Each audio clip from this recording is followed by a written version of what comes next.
Buenas tardes, sean bienvenidos. El día de hoy vamos a dar inicio al seminario de seguridad y salud en el trabajo para personas con discapacidad. El día de hoy les voy a estar acompañando. Mi nombre es Cotichara, yo voy a ser la moderadora del curso.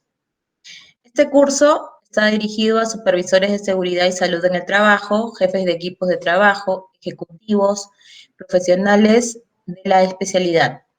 Los objetivos de este curso son conocer el marco legal sobre la inclusión laboral para el personal con discapacidad, promover la empleabilidad de personal con discapacidad física y mental, analizar las adaptaciones mediante el uso de herramientas técnicas de un sistema de gestión de SST. Bueno, el día de hoy el curso va a estar a cargo de la ingeniera Lucy Malaver. Sí, gracias. Gracias, Coti. Bienvenidos. Todos muy buenas tardes. Como Coti les estaba mencionando, el día de hoy tenemos preparado un curso dedicado para estas personas tan especiales que tenemos, que son las personas con algún tipo de discapacidad, sea, ¿no?, por motivos de un accidente, o sea, de nacimiento, ¿no? Y por lo tanto en esta hora vamos a tratar de hablar sobre un poquito, ¿no?, casos que se están presentando ya de inclusión y cómo nosotros, por la rama en la que estamos, como profesionales de la seguridad y la salud, debemos llevar, ¿no?, qué medidas se deben de tomar para que las actividades se realicen tomando en cuenta su seguridad y salud, ya que ellos están como parte de los trabajadores de la organización.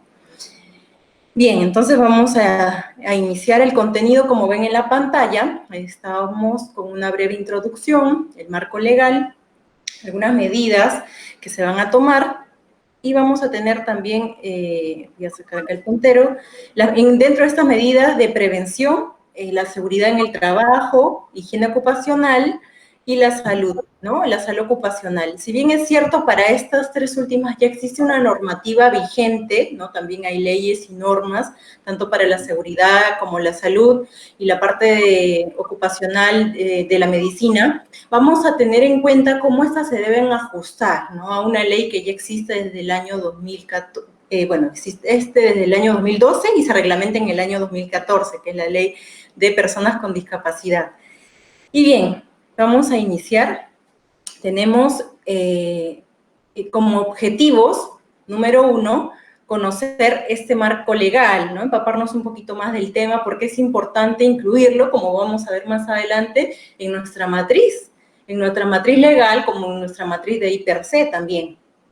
Promover la empleabilidad del personal, ¿no? El año pasado, el 2019, y 3 años anteriores a estuve trabajando haciendo monitoreo de personal con discapacidad, no solamente con discapacidad mental, sino física, muchos casos de trabajadores después de un accidente, post-accidente, que son incluidos en otro tipo de actividad muy diferente a la que ellos estaban acostumbrados. ¿Cómo promover que esto siga creciendo, ¿no? Si bien es cierto, son un porcentaje, tanto los que quedan discapacitados físicos como mentales, ¿no? En nuestro país hay un porcentaje de entre 2, 3, 5% que son personas, ¿no?, personas que ya llegan a la juventud, que necesitan ser empleadas, pero un gran grupo también hay que considerar que son las personas que quedan con discapacidad después de un accidente laboral. Entonces, ¿cómo podemos sumar? Desde donde estamos, ¿no? Muchos no lo hacemos por desconocimiento. En realidad, hasta hace 3 años atrás yo no sabía mucho del tema y hay muchas oportunidades en las que nosotros podemos abrir esas puertas. Y el tercer punto, ¿no?, el día de hoy, es analizar las adaptaciones mediante el uso de herramientas técnicas en un sistema de gestión en seguridad y salud en el trabajo. ¿Cómo se deben aplicar estas herramientas técnicas? Si bien es cierto, ya conocemos, hay algunas situaciones especiales que van a conllevar, por lo tanto, una adaptación adicional. Y es justo eso lo que les traigo preparado el día de hoy, ¿no? Lo rico del tema es poder conocer de las experiencias ya vividas, tanto en Lima como en el interior del país. He viajado para hacer monitoreo de una empresa, sobre todo financiera, ¿no?, que tiene personal. Si bien es cierto, la ley exige a toda organización que tenga un porcentaje, no todas lo cumplen, ¿no? ¿Por qué no lo cumplen? Un poco el gobierno, cómo es el manejo que se tiene, el interés que está de por medio, y por lo tanto ver de estos casos que ya se están dando, cómo se puede ir mejorando a futuro, teniendo en cuenta el punto número 2, primero la promoción y luego la adaptación, ¿no? Estar listos, preparados para cuando llegue. Vemos entonces, en la introducción, definir brevemente los términos para que en base a ello, este conocimiento, construyamos el desarrollo del curso del día de hoy. Tenemos, según la ley general de persona con discapacidad, la definición de persona con discapacidad. ¿A qué se le llama una persona con discapacidad? Vamos a ver entonces puntualmente que es aquella que tiene una o más deficiencias.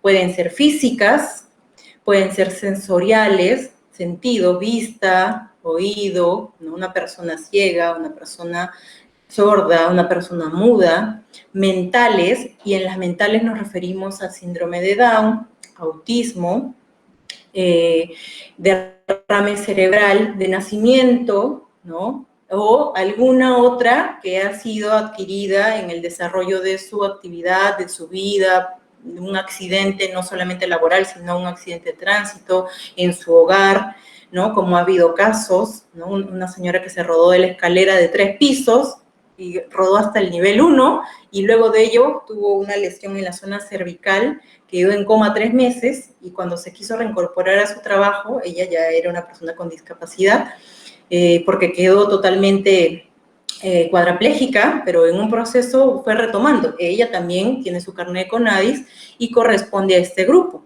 Entonces, o carácter intelectual. Aquí cuando hablamos mental, recordemos que la psiquis, la parte mental, ¿no? En nuestro cerebro está integrada entre la cognitiva, la emotiva y la de valores, que viene a ser la parte volitiva.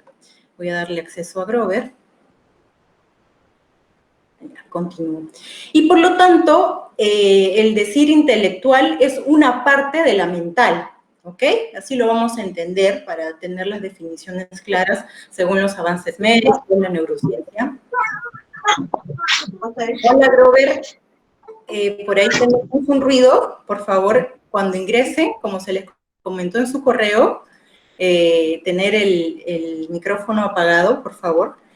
Bien, entonces, teniendo claro qué es la definición, hasta aquí intelectual, de carácter permanente. Cuando yo hablo de una discapacidad, se requiere entonces a una condición de por vida, que no tiene cura. Es por eso que después de un mutilamiento, de una lesión en donde ya pierde funcionabilidad alguna extremidad, se le declara una discapacidad a un trabajador, que es lo que nosotros como profesionales en la seguridad y la salud estamos más acostumbrados a ver este tipo de casos, ¿no? O sea, no es que se dé constantemente y tocamos madera porque no queremos un accidente, pero cuando nos toca manejar un tipo de situación, vemos aquellos discapacitados físicos que llegan a tener, de acuerdo a una junta médica, un diagnóstico de discapacidad.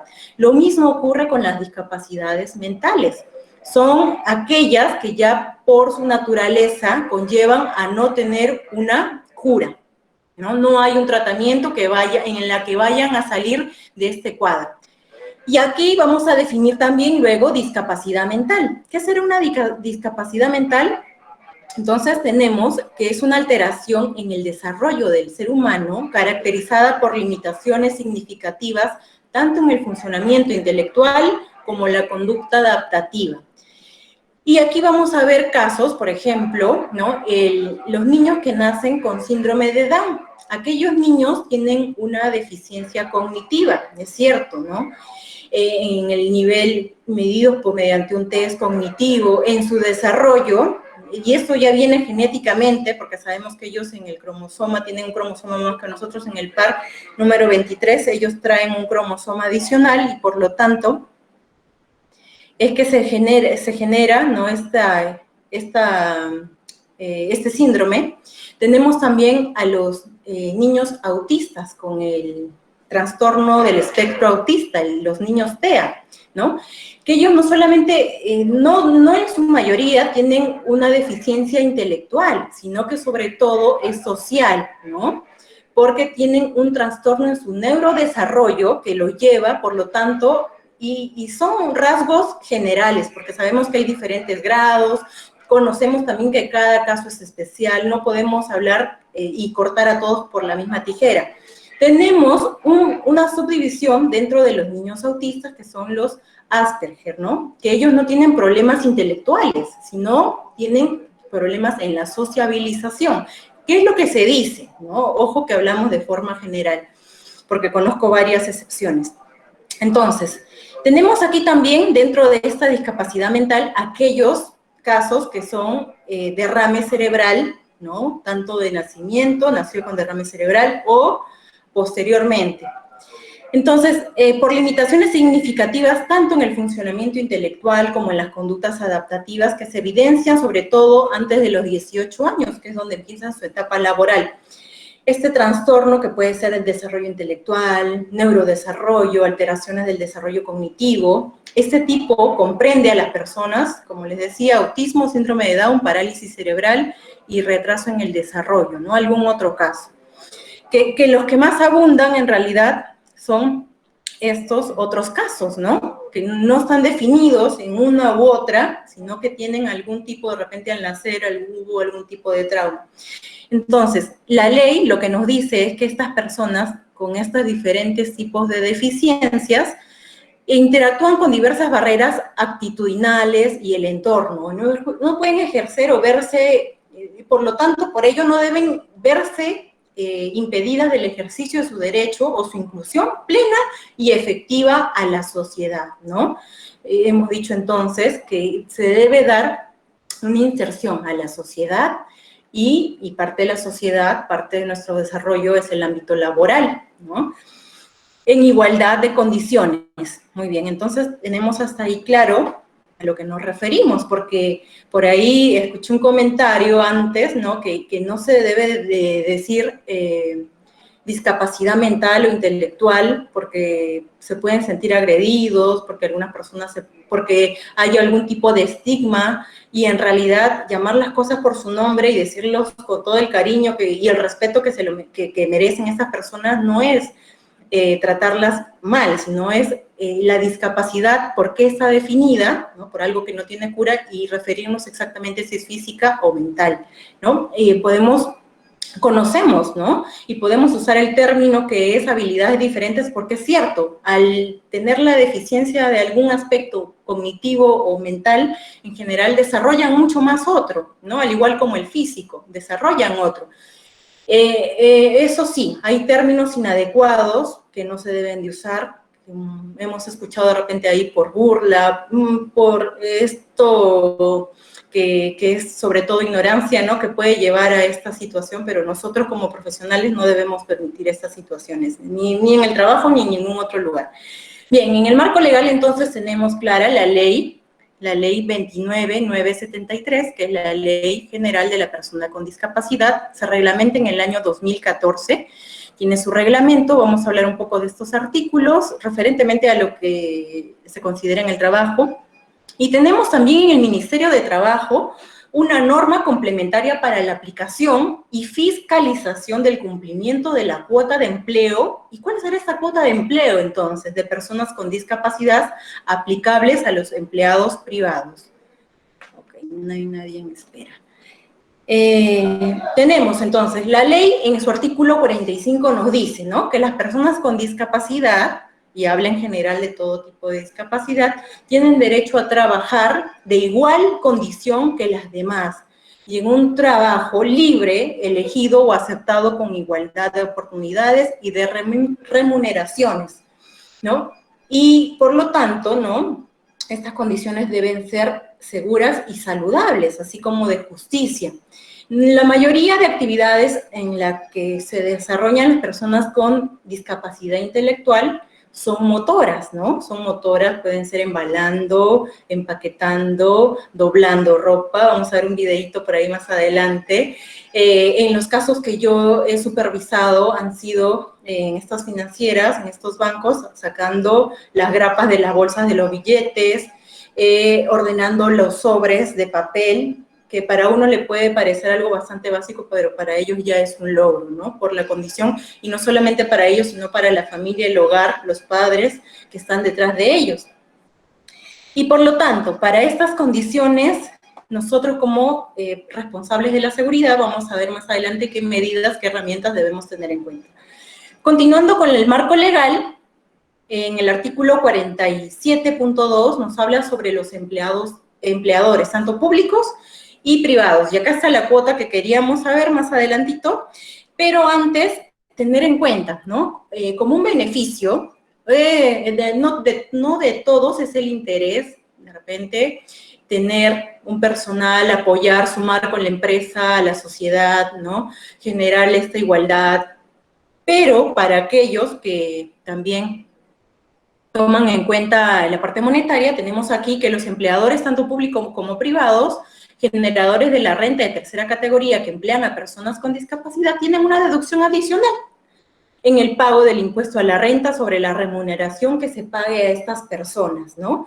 En un porcentaje que es fijado por decreto supremo del Ministerio de Economía y Finanzas. Es por ello importante y se les asesora a todo aquel discapacitado que llegue a estar como empleado, que tenga su carnet de CONADIS, ¿no? Entonces, este carnet de CONADIS le permite a la empresa, ¿no?, tener el siguiente beneficio, el que estábamos mencionando. Y ahora, finalizando con el marco legal, en el artículo 49 nos referimos a esta política de promoción del empleo en las personas con discapacidad, y es de forma obligatoria, como lo dice la ley. Y nos habla, ¿no?, que la ley de personas con discapacidad establece que los empleadores privados con más de 50 trabajadores están obligados a contratar personas con discapacidad en una proporción no inferior del 3%, ¿no? A partir de 50 y la cantidad que tenga le calculamos el 3%, y deben tener ese porcentaje de personal empleado, ¿no?, con alguna discapacidad. Conversando con estos grupos que dan apoyo en la inclusión laboral, uno de ellos son en ONGs, por ahí tenemos al centro Ann Sullivan, que también es uno de los más representativos por su antigüedad, y nos dicen que en el gobierno anterior sí se promovió mucho esto, pero de lo que lleva del gobierno vigente hasta ahora como que se ha dejado de lado, y mucho más ahora con el COVID, aunque en la mayoría de empresas los empleados con discapacidad están en este momento con desgaste, están descansando pero con goce, y están esperando pues que esto se levante, porque en realidad no es muy factible para los que tienen discapacidad mental realizar trabajo remoto en el momento, porque las empresas no pueden entregarles, si son documentos del banco, no se los pueden llevar a su casa a ordenarlos, ¿no?, por un tema de confiabilidad. Y lo otro es que ellos realizan sobre todo actividades mecánicas, ¿no?, motoras, y por lo tanto no se ha dado en este momento, pero no quiere decir que a futuro se den nuevas oportunidades, ¿no?, porque la idea es incluirlos. El CONADIS, es importante también reconocer, dentro de la ley lo dice, que el CONADIS es el ente, ¿no?, adscrito al Ministerio de la Mujer y Poblaciones Vulnerables, que es la ley a la que hemos estado citando, que se encarga de poder brindar, ¿no?, brindarles este carnet. ¿Y qué beneficios tienen los trabajadores al adquirir este carnet? Una jubilación adelantada, distintivos vehicular, bueno, en el caso del grado de discapacidad, para algunos ya hay gratis el transporte público, los debe llevar y traer. Bueno, he escuchado casos hasta de que algunos no lo quieren subir por esto, ¿no?, por la viveza del conductor de decir que me va a quitar un espacio, tarifas, preferencias en espectáculos públicos, privados y entre otros, ¿no? Entonces, lo primero que debemos hacer para regularizar cuando tenemos un trabajador discapacitado es que tenga, ¿no?, ya debería llegar, pero si no ha sido el caso, que saque su carnet de CONADIS. Vamos a ver un pequeño video sobre los avances de esta materia de la producción de empleo con las personas con discapacidad en el Perú. Vamos a conocer entonces a estos casos. En algunos de ellos que se ha visto en el video he tenido la oportunidad de monitorear sus puestos, y justamente en estas oportunidades que se han dado es que se han tenido que brindar, ¿no?, nuevas soluciones. Estas nuevas soluciones están basadas en poder mejorar estas condiciones de vida, de por sí ya traen, ¿no?, algunas situaciones complicadas, aunque por propia experiencia los empleadores, ¿no?, comentan que hay mucho más gozo que problemas, porque como en todo cuesta adaptarse. Entonces, esta inclusión de la discapacidad, la misma Organización Internacional de la Salud le viene haciendo seguimiento hace años, ¿no? Y nos hablan estadísticas, eso sí, ya mundiales, sobre el porcentaje de, primero, incluidos en aspectos relacionados con su salud mental, que hablan de un 69% hay empresas que llegan a incluir, ¿no? Esto, bueno, cifras internacionales. Pero también hay incluidos con personas con discapacidad en general, no solamente mental, física sobre todo. Pero, ¿por qué cito esto? Porque en la mayoría de empresas, las principales, ¿no?, los participantes descartaron la necesidad de ¿qué? ¿Cuáles son las necesidades actuales en estas empresas? Y que también es realidad en nuestro país. Uno, la orientación sobre la accesibilidad física y digital, que todavía es muchas veces para ellos restrictiva. ¿Por qué? Porque no se les da la oportunidad, ¿no? Como les dije, ellos son personas que van aprendiendo, se van adaptando. Sabemos también sobre la neuroplasticidad, que ayuda a cualquier edad a avanzar, ¿no?, a poder tener avances, mejoras en cuanto a las prácticas que conlleva esto. La proporción de ajustes en el lugar de trabajo. Y aquí, como profesionales de la seguridad y salud, es donde nosotros tenemos un rol importante, ¿no? Proporcionarles, o esta fuente, ¿no?, de daños, que son las condiciones de trabajo, podrían llegar entonces también a desmejorar mucho más su salud.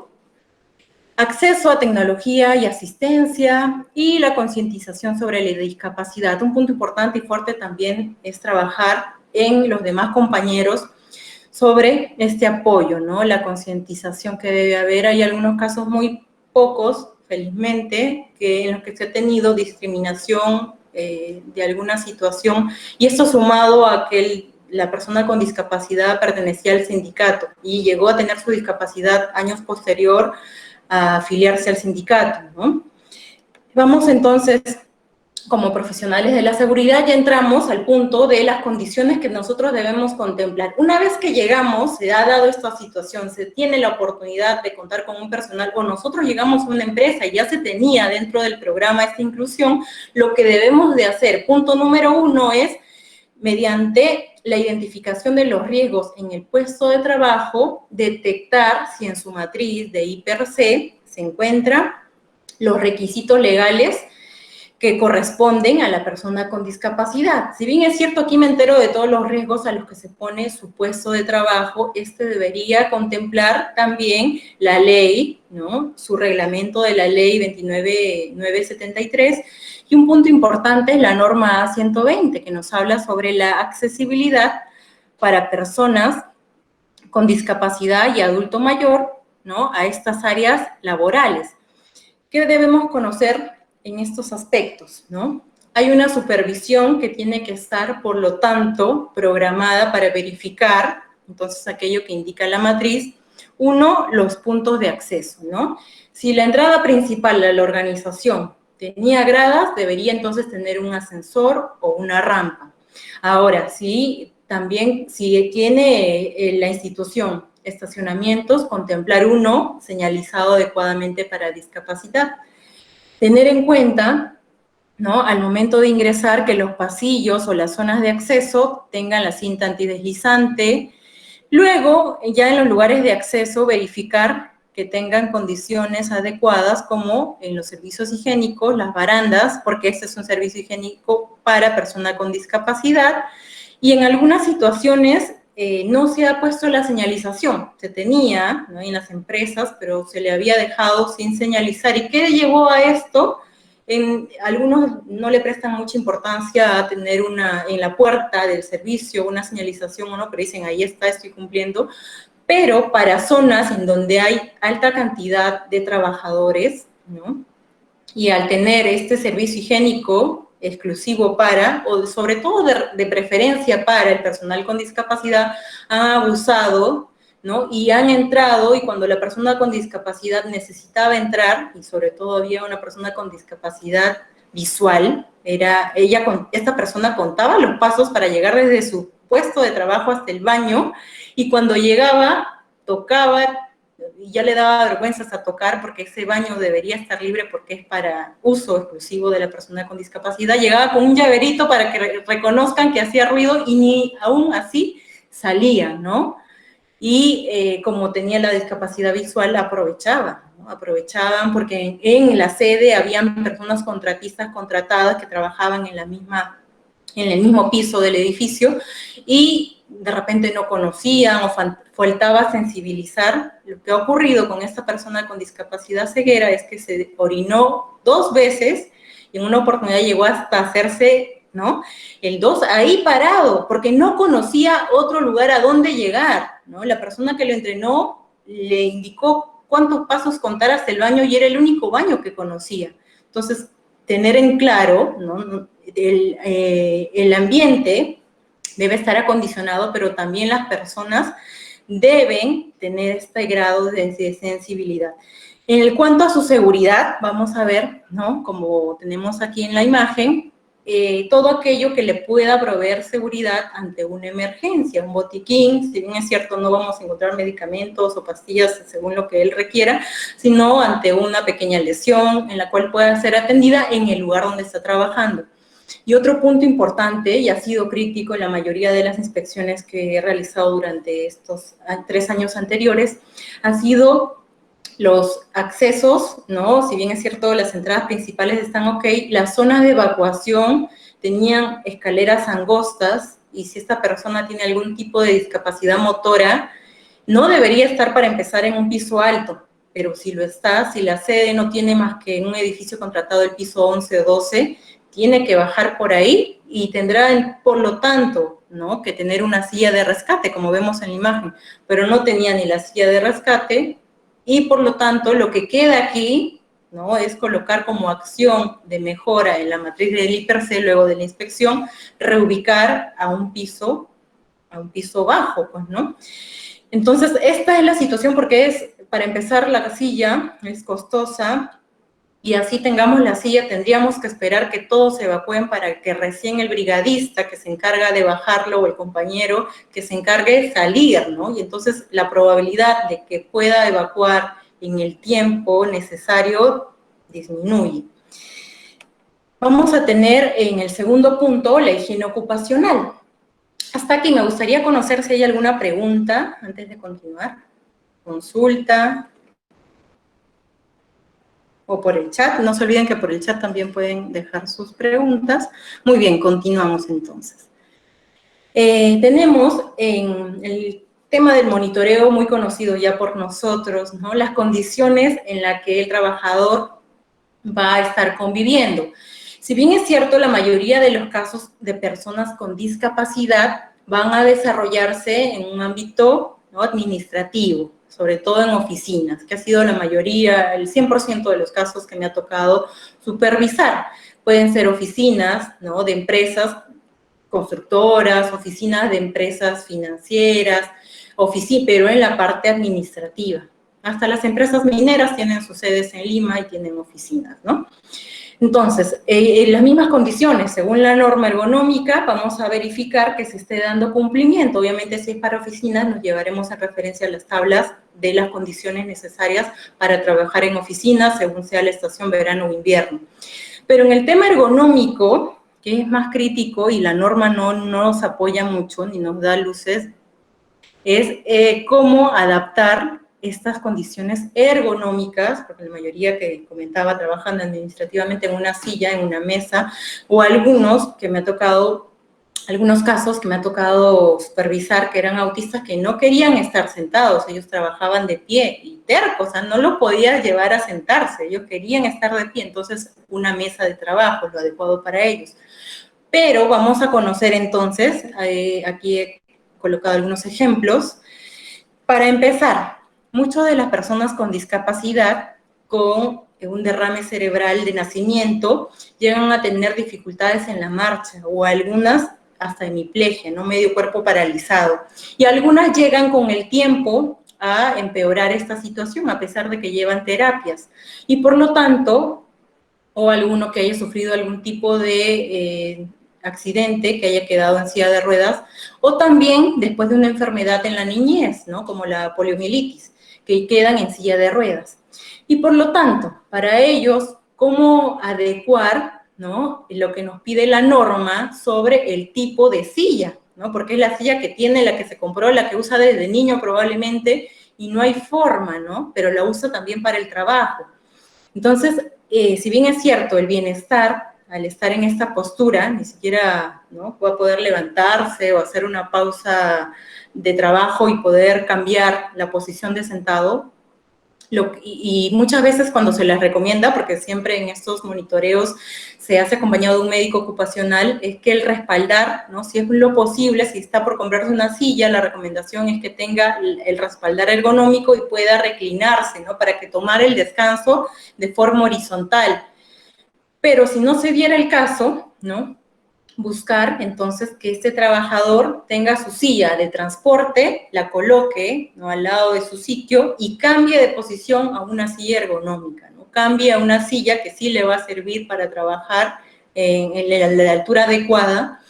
Y aquí, cuando hemos tenido esta posibilidad, el otro reto es que los pies no llegan al piso, ¿no? Los pies de una persona que ha tenido algún tipo de estas enfermedades o no llega al piso o no puede juntar los dos pies, porque cuando se les ha dado el reposapiés, muchas veces vienen estos fijos de fábrica, un reposapiés bastante bajo, y ellos necesitan uno más alto, tanto para el de silla de ruedas que ha tenido algún tipo de patología de niñez o ha quedado con alguna lesión, también para el caso de trabajadores con enanismo, ¿no?, que sus pies quedan colgando, o alguna trabajadora que he tenido con hemiplegia y por lo tanto uno de sus pies estaba más recogido, ¿no? Se pone tipo carruca encogido y no llegan a tener la misma distancia para el reposapiés.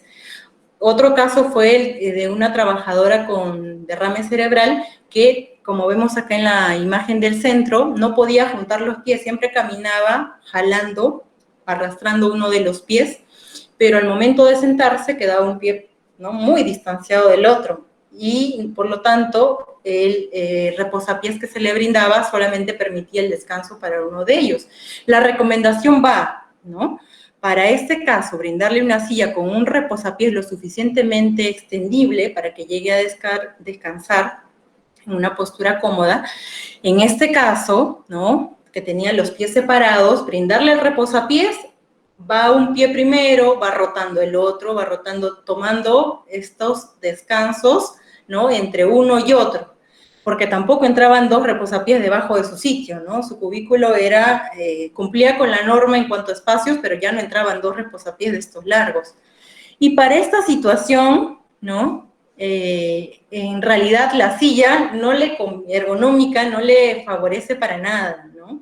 Porque para empezar, la espalda no llega, ¿no? La profundidad de la silla es demasiado, y lo que hicimos en este caso fue pedir que se le adapte un cojín en la parte posterior para que su espalda, su parte, la columna vertebral, ¿no?, si bien es cierto, le llega el respaldar desde la zona cervical hasta la lumbar, esta debería tener un apoyo, ¿no? Y él, si se tira para atrás, lo que ocurre es que aquí, ¿no?, en la flexión de las rodillas, ya no tiene una comodidad, ¿no?, porque van a tener que levantar los pies. Y aquí hay una caída, un ángulo natural en donde las piernas deben descansar. Entonces, un reto acá en la espalda. El otro era en el reposapiés, que no le calzaba, ¿no? Y aquí sí se mandó a preparar un reposapiés a la medida del trabajador. Y bueno, adaptar, aquí no está en una posición óptima la pantalla, ¿no? Subirla. Estas no son fotos reales, obviamente, por un tema de confidenciabilidad de la empresa, no puedo mostrar, pero es muy parecida a las situaciones en las que tengo. Y, por lo tanto, adaptar, ¿no?, la altura para que ellos puedan, según sus dimensiones, estar trabajando sin generarse a futuro ningún tipo de daño. Vamos a tener otros casos muy parecidos donde el trabajador llega con bastón, y en muchos de ellos hemos visto el bastón o colocado por aquí, ¿no? O en el piso, estorbando, y entonces se generaba una condición de riesgo, porque cuando tenga que evacuar, no solamente él, sino los compañeros por ese pasadizo, se pueden tropezar, ¿no? Y por lo tanto adecuar en las paredes estos adaptadores para coger bastones, que son los mismos para coger escobas, ¿no? Y tener, pues, el orden adecuado, tomando en cuenta que esto es algo que para él es básico, ¿no? Tener su bastón siempre al costado, una distancia en donde la pueda coger fácilmente. Implementaciones de estas mejoras. Entonces, después de hacer una supervisión, hemos hablado de supervisión de las áreas y hemos hablado de un monitoreo. Luego de esto, de conocer nuestra realidad, de hacer una primera radiografía, porque esto también está contemplado, ¿verdad?, dentro del programa anual de auditorías, el programa de auditoría de la ley, o en el programa que yo tenga como empresa. En la implementación de las mejoras, lo que debo hacer es tomar en cuenta, uno, tener evidencias de la participación de este trabajador en simulacros, que la mayoría de veces le dicen, no, pero si tú no vas a evacuar, ¿no? Porque mírate, pues, ¿cómo vas a bajar? O no puedes usar el ascensor, ¿no? Un lenguaje discriminatorio. Entonces, ¿para qué vas a ir a la capacitación de entrenamiento de simulacro? No vayas, sigue trabajando. Y cuando toca realizar el simulacro, tampoco lo dejan de lado. Y el brigadista, por lo tanto, nunca practicó con él algún tipo de rescate, ayuda, ¿no? Lo que se debe hacer entonces, el brigadista de piso, tener en cuenta, ¿no?, si fuera uno o dos, dependiendo de la cantidad de personas, que va a ser la prioridad el evacuar a ese trabajador. Como les decía, tratar de que esté en el primer piso, pero si está en un segundo, ¿no?, el primero en salir, apoyado del brigadista, saber quién es su brigadista, saber qué círculo le corresponde o qué zona segura le corresponde, que él se sienta parte, que se tenga evidencias en los informes que él ha estado ahí. Capacitación y sensibilización del peligro y riesgo en su puesto, ¿no? Entonces, incluirlo también en las capacitaciones generales de los trabajadores, pero ojo, ¿no?, a él de una forma particular, porque hemos identificado, por lo anterior dicho, que tiene situaciones especiales propias por su condición de discapacidad, que él debe tomar en cuenta, ¿no? Si tu cojín, ¿no?, ya está muy desgastado, ¿a quién debo avisar, no? Si me reposapiés un día llego y no lo encuentro, ¿no? Entonces, él debe ser consciente cuáles podrían ser las consecuencias si él no cumple estas medidas ante los riesgos presentes en su actividad. Entonces, debe estar claro, en un lenguaje, recordemos que muchos tienen discapacidad en la parte cognitiva, mental, por lo tanto, usar términos que les permitan a ellos procesar esto de una manera adecuada. Lo más probable es que sea necesario con ellos ir a la práctica, ejecutar, para que recién puedan consolidar la información y se grabe en su memoria. Vamos a tener luego, ¿no?, esta es una parte inicial, luego, en la implementación de estas mejoras, que ejecutar, ¿no?, en el comité mensual, en el seguimiento de las mejoras que se deben de cumplir, tener en cuenta que estas mejoras de condiciones detectadas en la supervisión y monitoreo se deben cerrar, ¿no? Es parte importante. Entonces, en la empresa, en las reuniones, que se muestre y se les haga un seguimiento y un cierre, porque si no está...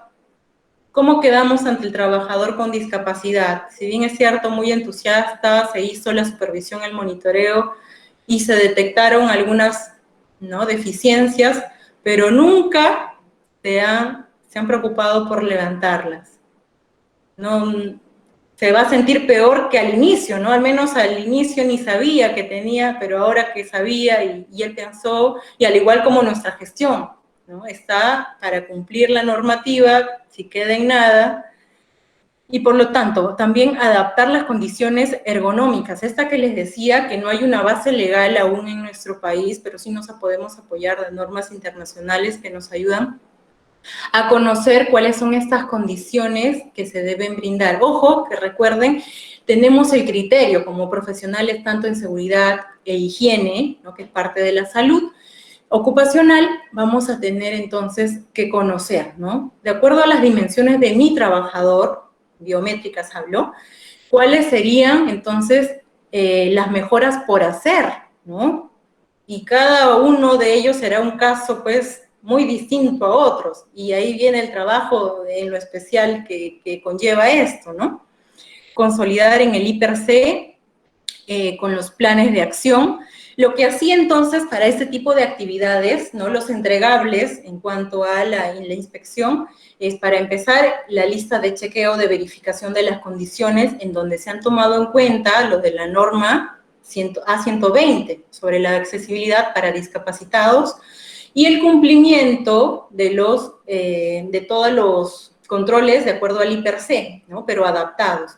Luego tenía las listas de monitoreo, perdón, los registros de monitoreo, ¿no? En donde se vea pues la iluminación, el ruido, la temperatura, ¿no? Que lo más probable es que esté adecuado porque no trabaja solo y tiene un grupo de compañeros y los cuales están en las mismas condiciones adecuadas desde hace muchos años que tenemos la Ley de Seguridad y Salud vigente, ¿no?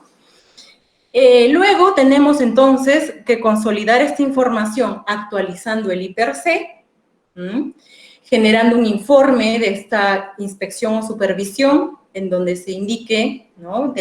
de esta base que hemos recogido en nuestra lista de verificación, cuáles son entonces estos aspectos por mejorar, estos hallazgos negativos y cuál es nuestra propuesta como profesionales de la seguridad y salud que proponemos con sustento legal, con base en la normativa, ¿no?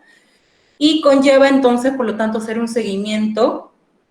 La auditoría es un seguimiento anual obligatorio, ¿no? Si el avance tiene que ser mensual, según como ustedes, qué tan periódico se vaya a llevar este seguimiento de cierres, también tenemos que ser realistas y tener tiempos prudentes.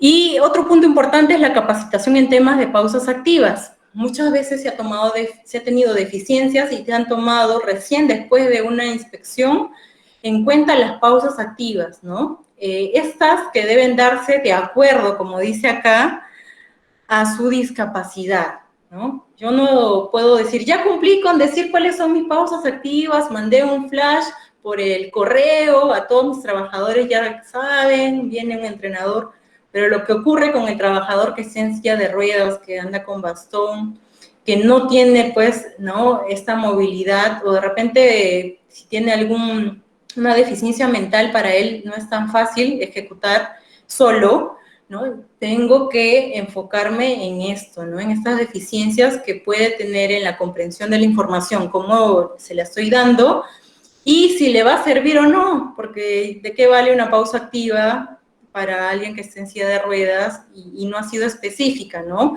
Para ellos entonces se ejercitarán sobre todo las extremidades superiores, el cuello, cada qué tiempo, ¿no? Dependiendo qué actividad realiza. Por ejemplo, tenía un trabajador autista que él no quería estar sentado por nada, como les mencionaba. Esta mesa de trabajo, entonces, ¿a qué altura debería estar? ¿No? Tomando en cuenta su altura, ¿no? Y en realidad estas mesas de trabajo ya tienen un estándar.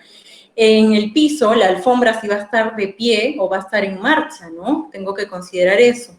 Luego, darle también una silla. Y esta silla no puede ser, ya está un banquito. Como no vas a sentarte, te doy un banquito de madera y a ver, pues, si no, ni lo vas a usar. Por ahí he escuchado ese comentario, ¿no? Tiene que ser una silla adecuada también. Si va a alternar entre trabajo parado y sentado, entonces esta silla tiene que ser lo suficientemente alta para que se adapte a esta mesa de trabajo. Ojo que la mayoría de personas que vienen de la institución Anfuliban, que es con la que tengo mayor amistad, ¿no? Que hay diferentes ONGs, como les mencionaba, ellos hacen un acompañamiento, ¿no? Mensual y hacen un feedback con el jefe del personal con discapacidad para saber en qué más pueden contribuir. Ellos siguen asistiendo a sus capacitaciones y van acompañados de un coach que perennemente le hace, ¿no? El seguimiento durante el trabajo. Entonces ellos están ahí, el coach está al costado sentado, viendo cómo trabaja, cómo se va adaptando, y hay un periodo preocupacional, desde los 14 años hasta los 18, ellos llevan, ¿no? Todo un entrenamiento de cómo solos poderse desplazar por las calles, ver los semáforos, si van a usar el transporte público, ¿no? Adaptarse a cumplir las normas en cuanto a los horarios para resistir las 8 horas, primero 2, el que puede soportar 2 horas, seguiría 4 y de 4 a 8, y es así como ellos van evolucionando, van entrenándose, ¿no? Capacitar en temas de pausas activas, y aquí otro tema importante, como trabajamos en el sistema de gestión de la mano con los profesionales de la salud, tanto el médico o el enfermero ocupacional, dependiendo de la organización, el tamaño, conocemos que esto se debe a ello, debe pedir un control médico al colaborador al menos cada 6 meses por el tema de su discapacidad. Muchas veces que se ha encontrado que el médico ocupacional o el profesional de la salud no sabe qué terapias ha llevado los últimos 6 meses, ¿no? No desconoce, ¿no? Yo le dije, y por ahí dijo, no, sí, le pedí que me envíe una copia cada vez que vaya, pues me la escaneé y me lo envía a mi correo. Pero él no hace un seguimiento porque hay recomendaciones que se dan después de cada terapia, ¿no? Y por lo tanto estas deberían sumar o adaptarse a que se cumplan en su ambiente de trabajo. Había en una de estas inspecciones a un trabajador que tenía, ¿no?, la imposibilidad de caminar más de 3 cuadras por la lesión lumbar que tenía. Y lo que ocurría es que él trabajaba en el centro de Lima, ¿no? Y sabemos que todas estas cuadras son cerradas, y él tenía que caminar desde Abancay hasta el Jirón de la Unión para llegar a su puesto de trabajo, y ahí habían como 5 cuadras. Y por lo tanto, él hacía esto de ida y de venida, y inclusive los taxis, en la zona en donde él trabaja, ni siquiera los taxis podían entrar, porque esta zona es cerrada, muy cerca al palacio. Y eso hacía que en el trabajador se esté generando un daño, ¿no? Se presentaba un dolor, acompañado en esa oportunidad, ¿no?, de que la silla no era adecuada, de que el lugar en donde estaba tampoco se prestaba para que el trabajador pueda desenvolverse bien. Tenemos entonces el acompañamiento con el médico y permitir luego, ¿no?, estos permisos necesarios para los controles médicos y terapias de los colaboradores. Si bien es cierto, el empleador por una parte tiene este beneficio de, al tener un trabajador con el carnet de CONADIS, un descuento en los tributos que va pagando, también verlo pues de una manera favorable esos permisos que se dan para sus terapias, porque van a sumar a la calidad de vida del trabajador y por lo tanto su producción, ¿no? Los controles médicos o terapias del colaborador que necesite. En la mayoría de casos, muchos de los trabajadores tenían terapias en el centro, en la clínica San Juan de Dios, ¿no? En la mayoría de casos iba hasta ahí, realizaba sus citas, hacía sus terapias y luego regresaba. Y en estos, ¿no?, en estas oportunidades que he tenido, he visto por parte de los trabajadores mucho compromiso, son los trabajadores más fieles que pueda tener una empresa, ¿no? Vamos a ver, en el tema de la salud ocupacional, la identificación de la discapacidad según el diagnóstico médico o el carnet de CONADIS, ¿no? Porque cuando uno llega, ojo, como personal administrativo responsable de la seguridad y salud en la empresa, tú llegas y le preguntas, ¿no?, ¿cuál es su discapacidad? Y el trabajador muchas veces ni se acuerda, ni sabe, ¿no? Es que te dice algo, tú lo anotas, y si no le pides su carnet de CONADIS, ojo, o si no lo tienen registrado en recursos humanos, tú ni te enterabas que era algo diferente, ¿no? Entonces, guiarnos para empezar por este detalle, ¿no? Lo que dice el carnet de CONADIS, aquí ha habido una junta médica, la cual han deliberado un diagnóstico final. Ojo que esta se puede ir modificando con el tiempo, ¿no? Si se agrava su condición, si por ahí surgió alguna otra, se manifestó alguna otra dolencia, situación que ahora su diagnóstico pueda cambiar, también es posible. Seguimiento de las terapias, como les decía, ¿no? Por parte del área de salud ocupacional, tienen que conocer, ¿no?, de qué trató tu terapia, qué recomendaciones has tenido, ¿no? Ojo, y no en todos los casos, pero muchos tienen una medicación, ¿no? Algunos, por ejemplo, tienen una discapacidad por falla renal. Entonces tienen que ir a hacer su diálisis constantemente y tomar algún tipo de medicación, no todos. Entonces, que esto se esté cumpliendo, ¿no? Porque si no, ellos podrían a la larga tener un descanso médico, ¿no? Que eso sí afecta a la empresa. ¿Por qué? Porque está faltando a sus terapias, está faltando a sus citas, está descuidando su salud. Cumplimiento de recomendaciones médicas si las hubieran, ¿no? Si es que el médico deja indicado que, como les comentaba, que no puede caminar más de 3 cuadras, o que tiene de repente alguna limitación para subir escaleras, conocerla para considerarlo en las funciones que va a realizar, así como coordinar un seguimiento médico, y aquí involucramos al médico ocupacional de la empresa, ¿ok? Para que él tanto le haga un seguimiento como también proponga las pausas activas más adecuadas según su discapacidad. Aquí les comparto el carnet de un gran amigo, Quique Burgos. Él trabaja para el área de coordinación del área de inclusión laboral, pero el programa se llama Programa de Empleo con Apoyo, ¿no? Y si bien es cierto, muchas empresas se han ido sumando, porque aquí el Centro Ann Sullivan tiene ya más de 40 años y este mes está justamente de aniversario. Ellos acompañan, ¿no? Acompañan al trabajador, asesoran a su familia, como les decía, hay una capacitación preocupacional, tienen el compromiso con la empresa, ¿no? Una vez que se da el convenio, ¿no? De hacer un seguimiento, estar atrás del trabajador, de educarlo en todo lo que sea necesario para que él pueda insertarse en la sociedad y ver un desarrollo, pues, al final, ¿no? De una satisfacción, el ver como persona, ¿no? Una persona que pueda lograrse de forma independiente, que es lo que se busca al final en este tipo de casos. Bien, entonces hasta aquí el compartir.